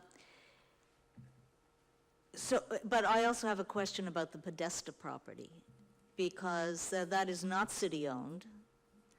And so the question is, well, the big question, I think, as a community, is that we need to, I think, decide whether a community park is something that we really want to have to the point where, because we're not going to have everything. So the question is, do we want a community park and focus our energy, our finances, our resources into that, or do we want to focus on enhancing the city-owned parklands that we already have and that need updating, revision, change, all those kind of things. So I think, though, it kind of comes down to me to that huge question, because, as I say, we're not going to be able to do everything. So first of all, how many acres? What are we talking about on the Podesta property? I believe it's around 6.9 acres comes out of the development set aside. Now, is that park land that we could actually use? Is it dispersed through the development? It would be, I think, part of a conversation with any developer, the developer who goes through that, and where it could be located. So, but I believe, I don't have it in front of me, but I believe that's about the acreage, which is maybe a little small, but it would definitely be a huge park for Half Moon Bay. We have very few parks other than Smithfield that even come close to that size. And Smithfield, I think, is what, 13? That's about 13 acres. 13 undeveloped, acres. yeah. So this would be half that size, which is not very big for a community park. Right. So, okay. All right, good, thanks. John? Thank you very much for this document that's the existing conditions. For me, it was easy to read through the graphics, the explanations, and also the visuals of showing the data, not just as charts. And so thank you very much. And there's a few kind of fundamental questions. I'm assuming this is kind of a draft and you're looking for a little more input. And so, for example, you have information about events that happen here. The 4th of July parade is a pretty big event. Half the town's in it, the other half is watching. So it's not really, outsiders. And having Main Street closed off was, for the whole afternoon, was fabulous. I mean, we had, Larkin and I took us like an hour to walk 2 blocks, not because it was crowded, because we would visit with friends and stuff. So it was a great community park for that afternoon, missing our automobiles, so darn, So I have some suggestions and questions for, well, I guess not questions, just thoughts. It's clear that it's maybe possible going forward that all we're going to be able to do is work with the land that we're already doing something with. It may be too difficult to get permits on other land that we own that is a city that is actually getting through the permitting process and all the environmental complexities. And so I appreciate that for me, looking at this, the document is doing a really good job of what the potential is for making more beautiful and more usable the parks that we already have. And the idea of little neighborhood parks that are usable for those neighborhoods is great. You call out that the population here is a little over 11,000, 12,000 people. If I use just crude arithmetic for what I guess the chamber provided you data of how many people come to Half Moon Bay. If I just crudely by arithmetic think that there's 2 or 3 days a week those people are here, that kind of doubles our population in the city itself. And so that I'm sure that you're considering all that. When we talk about an aquatic center, fabulous idea. And you make mention that we could be maybe charging fees to people, hopefully people that don't live here. People live here kind of free and, like San Francisco does. If something's going to be used more than just a little bit, having some kind of facility enclosed is more practical. It just can be used all day and night. It's not so expensive to heat the water. If it's like Fly Shack Pool used to be, nobody'd ever go in it. It's freezing cold. And that brings up, and I'm not sure what the scope of the park planning involves, but seems like a lot of active functions need to be indoors. The school here provides athletics. A lot of schools around the world don't do that. If you need sports, you go to private programs. So because they have athletics, and we recently just had 2 gyms, now we have 3 gyms, the scheduling is very difficult to use for anything other than school functions because they have all their athletic programs already going. Quite a few years ago, we had the Coastside Youth Sports. It was a great mechanism to be coordinating scheduling with the school district, and your suggestions about that are great as a kind of a use policy. There are a lot of other programming besides swimming that would use indoor facilities. We don't have any warehouse districts that are blighted that we can have large clear span spaces where we can have sports indoors. And so that means we might have to build something. And if so, we're going to the trouble to build indoor pool facilities. And I don't know if it's within our scope, but it certainly should be looking at, well, let's make it more usable for other kinds of activities that are indoor sports related, minor sports, major sports. And that may be long-range thinking, and that's, I think, what my job as a planning commissioner is to be looking, okay, what's happening 20 to 50 years from now, not just what are we fixing up tomorrow. At least that's what we're talking about with the local coastal plan and the general plan.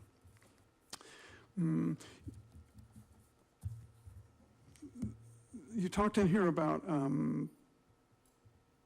most of the stuff that are parks are used in the daytime and not at nighttime. I think a lot of that is, let me just take downtown Half Moon Bay for an example. The lighting is lousy. You can't see at night.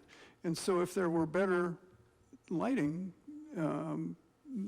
I think even though it's kind of drippy and cold and windy, people would use these outdoor spaces more where the outdoor spaces are located where lighting isn't going to offend other people that live around that area. So that, I think there's a lot more use potential, and I'm sure as a park planner you have experience with that.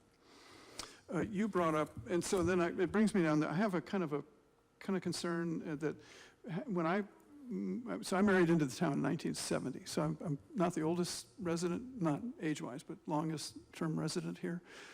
But I've seen a lot of change. When I moved here, it was a farm town. My wife was embarrassed to say she was from Half Moon Bay. And it really was a farm town. Feed and fuel was a feed and fuel supply for agriculture. And now it's a pet store. And that's not good or bad. It's just the evolution of the town. I used to have to wear boots if I went anywhere besides down Main Street. And so it's a town in transition. And I'm kind of curious about, there's San Francisco where there are large urban areas with parks that go with that, with lots of activities. And there's Santa Cruz where there's large urban areas and parks that go with it. And then Half Moon Bay is this sort of little farm town that's evolving into where more people are coming. And what are we trying as a city to provide? I know that the Bay Area or the Coastal Commission says we need to provide for visitors. That's the highest priority. That may not be the city's highest priority, and so I'm not sure how we get through that gauntlet. Since you showed in your report here, a picture of Santa Monica Beach. I'm not sure why you made that reference. It was for the team park. Yeah, so Santa Monica Beach, when I was a kid, looked like this. You know, I don't know if you can all see that. Which one's you? Which one's you? So actually, I mean, it's kind of, so Russell Sanders here was an acrobat. I was lucky enough to be able to perform with him. And when I was a 10-year-old, this was me at that beach. Now, I'm bringing that up because, not to, you know, so all I needed when I went to the beach was a towel and maybe 50 cents. So along the beach, there were these piers every mile, and there were trams that I could go on from Venice to Santa Monica Beach. There was things to swing on and things to play on and slides, and I could swim in the water, and if I was hungry, I'd go to a little hot dog stand. So all of that already existed there. Now, it's 10 degrees warmer air and 10 degrees warmer water, so it's a different experience than here. But what I'm seeing here now is that we have these beautiful beaches, only just maybe a 1 mile area where the highway and the beach are kind of at the same level. Everywhere else, you've got these cliffs to go down. Like Poplar Beach, what is that, like 3 stories? It's 30, 40 feet.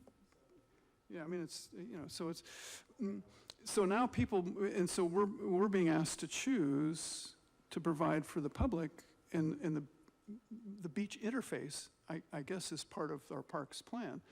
So now everybody's got these wonderful cars where they can bring coolers and barbecues and umbrellas and chairs, and they drag all this stuff down to the beach, and they leave half of it there when they go home, and so it becomes an issue for parking.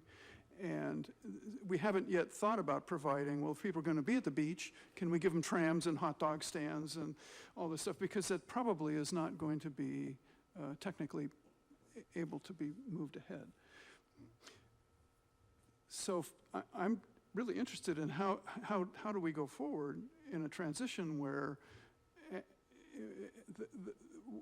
what everybody says when they come to Half Moon Bay is how kind of the scale is so small town, and the pace of life is slow here, unlike most of the places in the Bay Area. But at this intersection of 92 and Highway 1, that's where everybody ends up.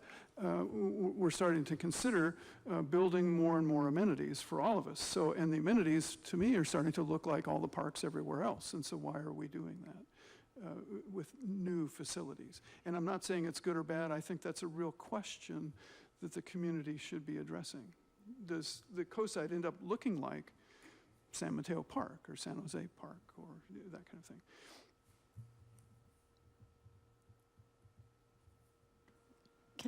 I wouldn't just add one thing, John, because I think I would like everyone maybe to think about this as we're going through the next time, is in the existing conditions report, we start with the Plan Half Moon Bay guiding principles. And so that was a large community process. And so we're trying to dovetail off that. So it gets right to these sort of big questions you're asking. And I think the goals of exactly what you're doing, that is definitely something that we need to articulate moving forward. And so that's beginning to sort of rough some of those concepts out that will go into the final plan, where we're kind of using the existing conditions plan as like, okay, that's done. Now we're going to take all this that we're getting and pull it into the final plan. So if you have thoughts over time, what those goals are, it'd be very helpful to hear. And so I don't know how possible it is to have to fix up what we already have, the parks we have, and make them even more beautiful and better, not necessarily bigger. Can they also be flexible through time? You know, right now I'm seeing suggestions that are fabulous suggestions for how to fix up the parks we have and maybe have provide other things. But I'm not seeing maybe there's thinking that can also be, I mean, we don't know. You know, when my grandson, 7 or 8 years from now, gets a driver's license, we don't even know what it's going to be like. You know, things are changing so quickly. And so these capital improvements, you know, how can we make those so they really can work through time and not be so activity specific that is difficult to change. And thank you very much for listening to all of that ongoing thoughts. But it's a great stepping stone, and thank you all very much for taking your time to work on this. Thank you, John. Les? Again, I want to thank all the input, the report.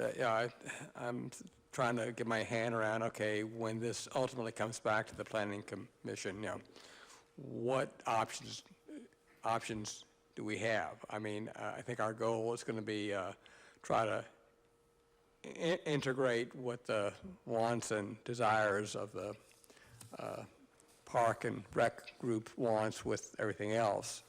So, I mean, what I'm kind of waiting to hear, and I guess this is the next step or 2 steps down the road, is not just how much acreage we have. I mean, I'd like to see what the enumeration of needs are, and then what are the options in meeting those needs. Now, some of those options might be add acreage, but as I think my fellow Commissioner Evans indicated, since we don't exactly know what's going to be happening in 5 years, 10 years, 20 years, I think it's important for the reports, and our option is to try to find something that's flexible, so as needs change, we can move the portion of the park to here, put a partition here or there, change one ball field to a pickleball field or whatever, those kind of options.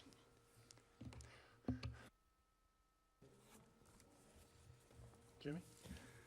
So, one of the great things about going late is that there were so many good topics that come up that I don't have to be as big a blowhard as I normally am. So thanks for those really great ideas that all of you brought, and for the comments from the public. I appreciate them. John, I just wanted to say, I remember when I haven't been here as long as you. I moved here in 1993, so by California standards, that makes me a native, but not as native as you. I remember the Genie's Weenies stand to the north end of town that sort of had that, and turned out they didn't have the permit, so there is a coastal development permit challenge associated with the Santa Monica style space. Not that it's insurmountable, but it clearly is. It's a challenge, and I bring it up just to mention that as we think about sort of using as a departure point the objectives that were laid out in the very beginning of this document, we have to dovetail them with other objectives for people who have a lot more power than we do, right? That's the Coastal Act in the form of the Coastal Commission, the Endangered Species Act for the state and the federal government, and Clean Water Act, all that stuff. And I realize that the document it speaks to some of them. The slideshow picked up, for example, the reference to what we could do if we found a garter snake in a particular spot. My comment is that is an extreme liberal interpretation of what could be done elsewhere.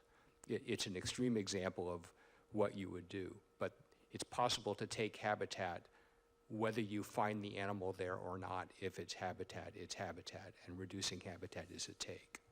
So my caution is, as we go through developing the plan, let's be very conscious about where the habitats are. And in some ways, we have a race condition because, the city's working through those things. We have to use the evidence we've got and kind of, follow.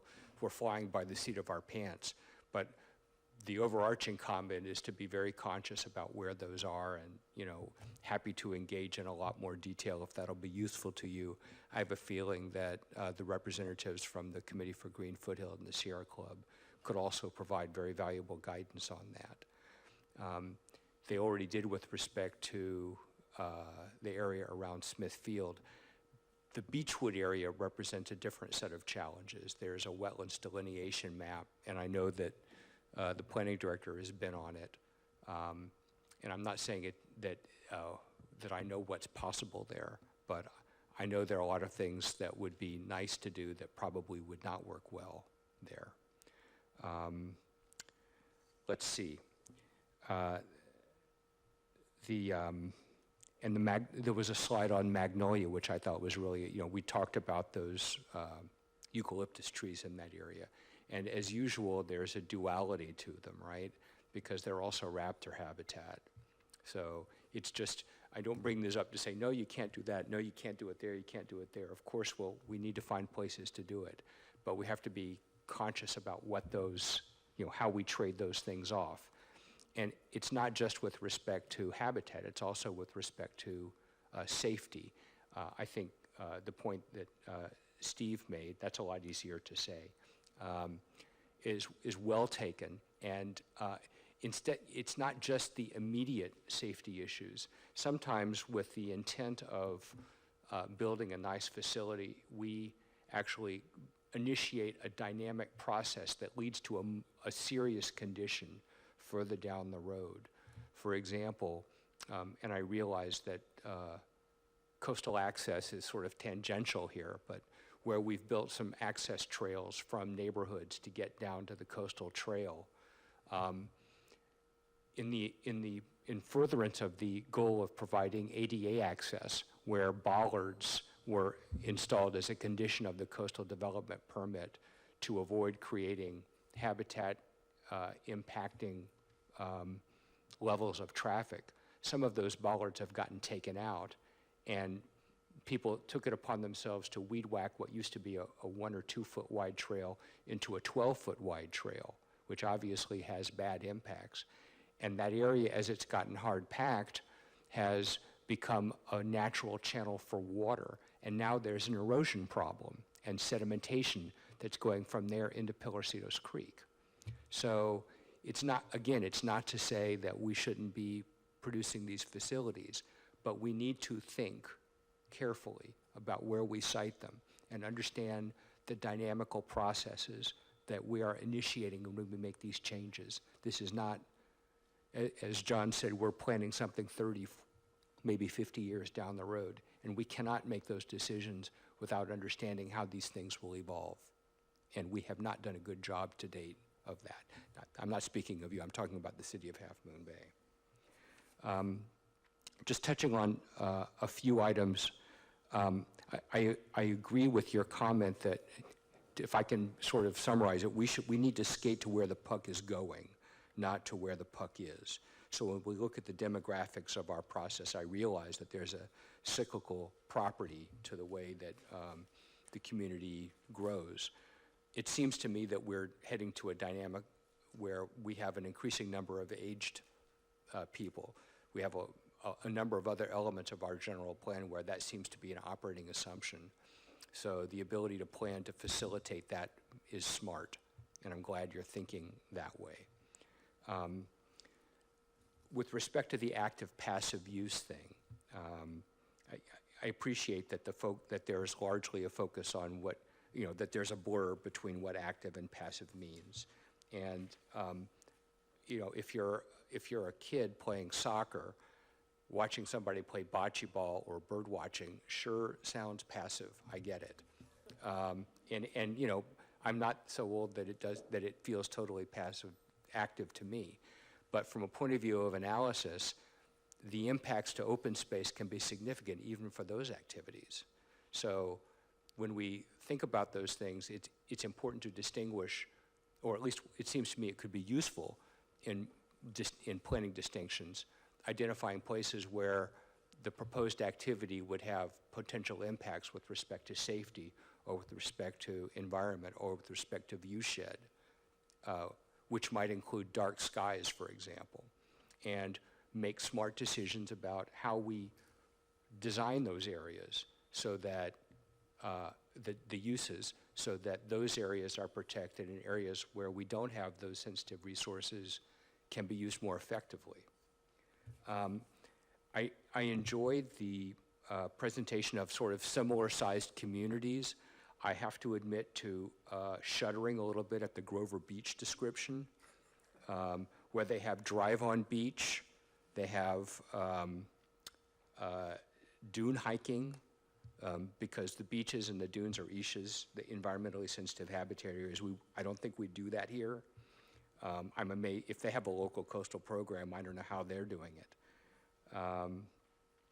I appreciated the comment about Carter. This is on page I-4. Carter being a flood buffer area, and there was a reference to the value of parks for flood buffering elsewhere in the document. It was page 40, actually. And I just wanted to say that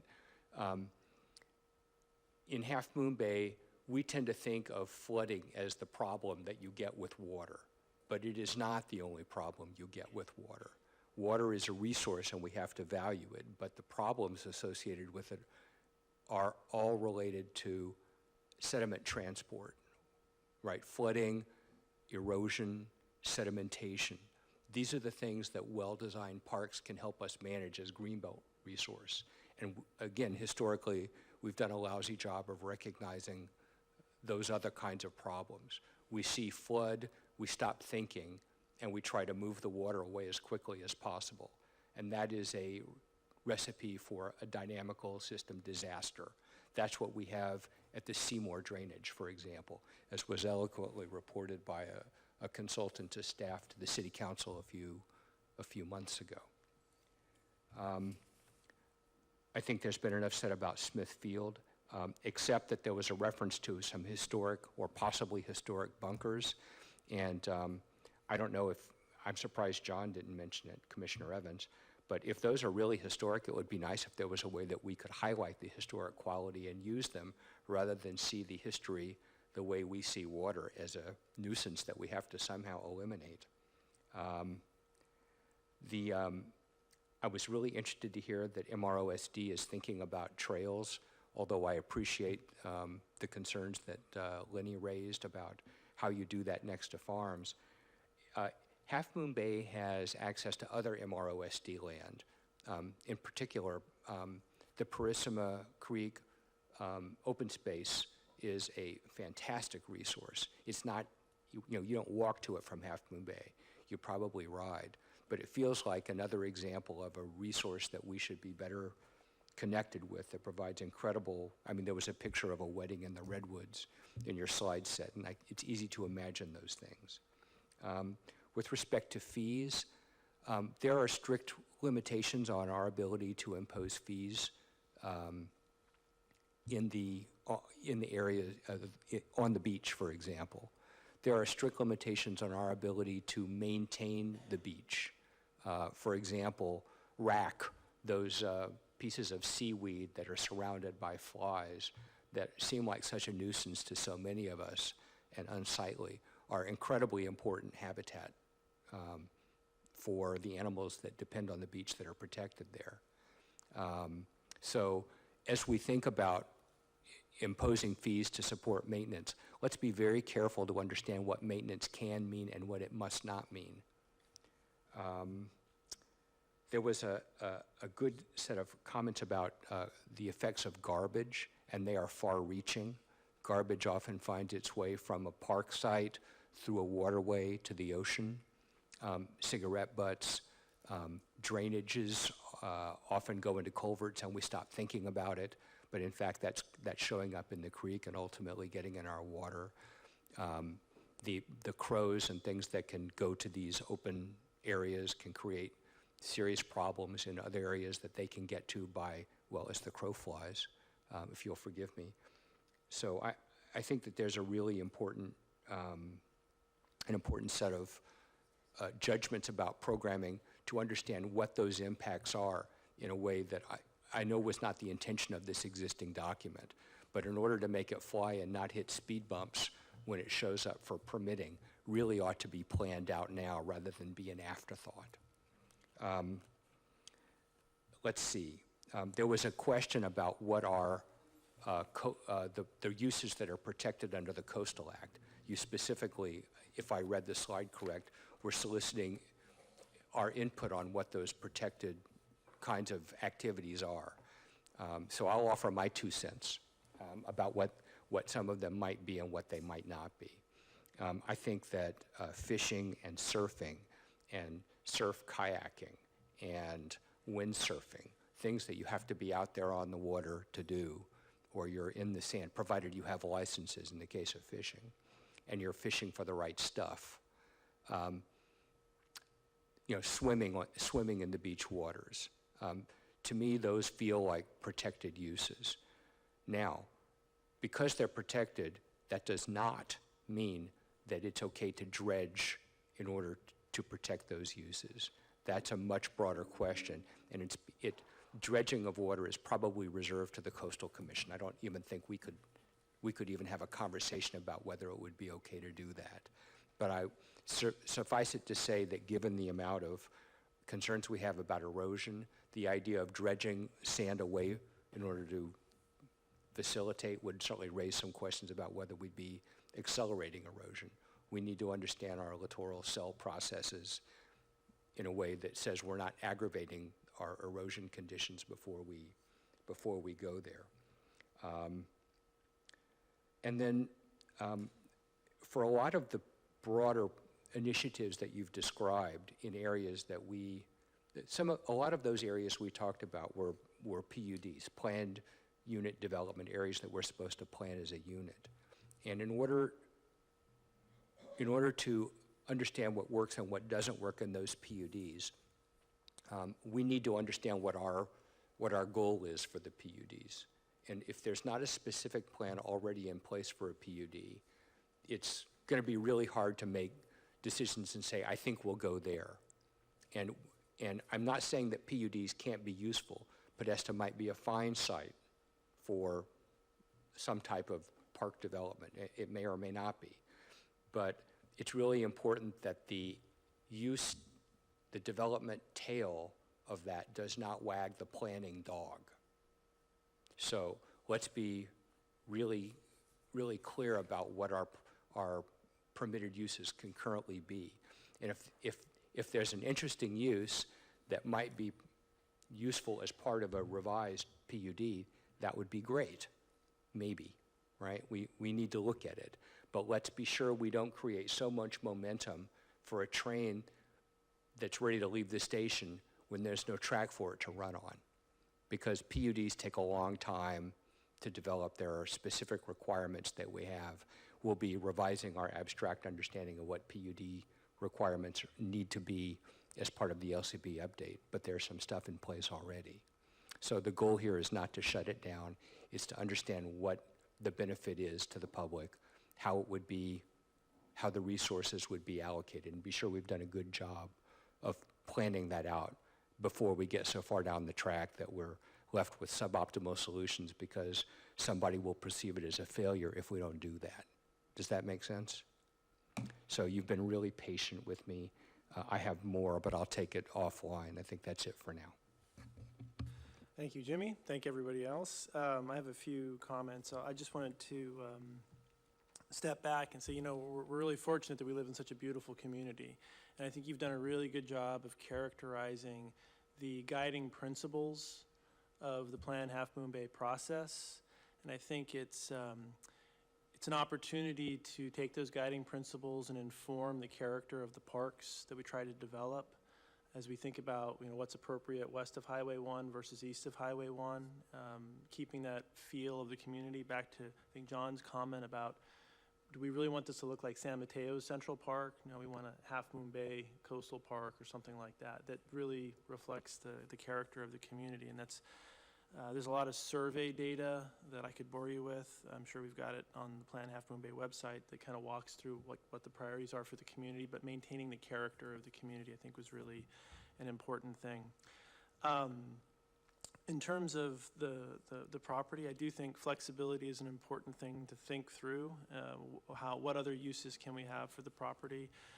One of the things that came out during the planning process and the multiple reports we received from Jill was when we did all of the neighborhood sessions, listening sessions, the one thing that came out from every neighborhood session was the desire to have a community pool. And I think that that's something that is worth thinking through carefully. Where would we situate a pool? I would also say, taking Jimmy's comments in the planning process about PUDs, yeah, we need to think through the PUDs and how we're working with them. But if we're going to have any creativity, especially as we think about parks, this is the time to think through that and have you come to us with recommendations, because if we're thinking a 30 or 50-year planning period, what are we going to do? where do we want to do stuff? Is it west of Highway 1, east of Highway 1? I think there's a lot of comment that's been received about where we want things.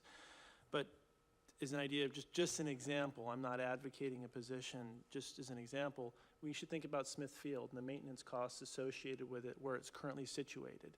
Maybe now is the time to evaluate, okay, we've got other places that aren't currently part of Half Moon Bay, or that might be private property in Half Moon Bay.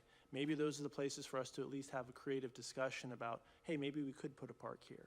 And if we're looking to have a central park, maybe the city buys private property and works with the community to figure out, hey, if we're gonna have a central park, which is probably one of the top 3 or 4 things that came from the GPAC, what is the size of the park we want? Instead of thinking, oh, we've got 6 acres here, let's step back and say, what is the objective we're trying to accomplish? If it's a central park is the objective, where could we situate that if we chose to do it?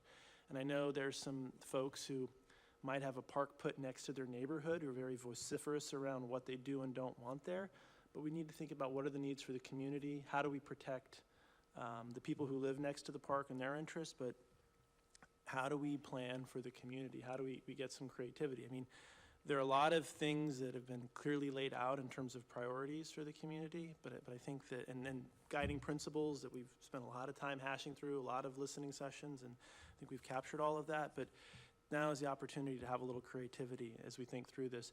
I'd also, if it's possible as part of this process, talk to the school district about what their planning process is. I'm sure you're planning to do that. I know there's talk about building another gym, and so like these are the things that are worth thinking about. I will say Poplar Beach is one of the few dog-friendly beaches in the entire Bay Area, whether it's permitted or not. The reality is it is one of the few, south of Poplar is one of the few dog-friendly places you can go and not worry about getting a ticket. The other thing to think about in terms of the community is, yeah, it's about 11,000 people. Google says 13,000 people live in Half Moon Bay. But when you have 4 million people visiting the coastal area on an annual basis, on average, you're doubling the size of the community. On weekends, you're quadrupling or quintupling the size of the community. So I think that I would consider going back to, yeah, maybe we do need 8 acres. Maybe that is the appropriate standard. It requires the city to be creative and figure out where you're going to put those 8 acres. But that's the reality we live in, is we have a lot of people who consume our open space on the weekends, and they leave a lot of garbage. So we also need to think through that and how we're planning for garbage in our parks. In terms of policies, this is probably outside the purview of the Planning Commission, but I think we should really start considering policies as we're thinking about our parks, especially the beaches. Maybe we have policies around what kinds of materials you can take down to the beach. Glass, plastic, single-use containers, are they allowed or not allowed?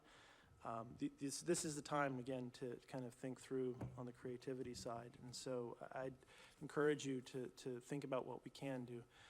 A couple other little gotchas. Yes, lighting is important. We need safe parks, absolutely. As you think through these things, there's also a light pollution issue on the coast, so those are just issues that have to be dealt with. But those are the things that are sort of the key points that I wanted to cover. And so unless any of my fellow commissioners have any other comments or questions, I'm going to go ahead and close this. Thank you. So I'm going to adjourn the joint study session, and then rather than take a break, I'm just going to quickly go through. So do we have anything significant in terms of the regular Planning Commission items? We do not. We just want to note your next 2 sessions. August 8th, we will try to wrap up coastal access and recreation. We have requested that the Planning Commission submit their written comments to Bridget by July 27th, 2 days from now, because we want to get them out to you in a packet. Commissioner DeMond, you already gave us a few comments, so we were accepting those as yours, but if you have more, you may pass them along. But any written comments that you would like in the packet for your August 8th discussion, we will get them out to you early that way. And then August 22nd. We're intending to provide coastal hazards and a couple other sections that we're trying to wrap up for you so we can just keep on going. And that's our update. Great, thank you. Are there any planning commission communications that you guys have? I think Jimmy's communicated to all of us quite well tonight. I will then ask for a motion. Moved. Okay, let's close our meeting. Can I get a vote? Second. Aye. Thank you.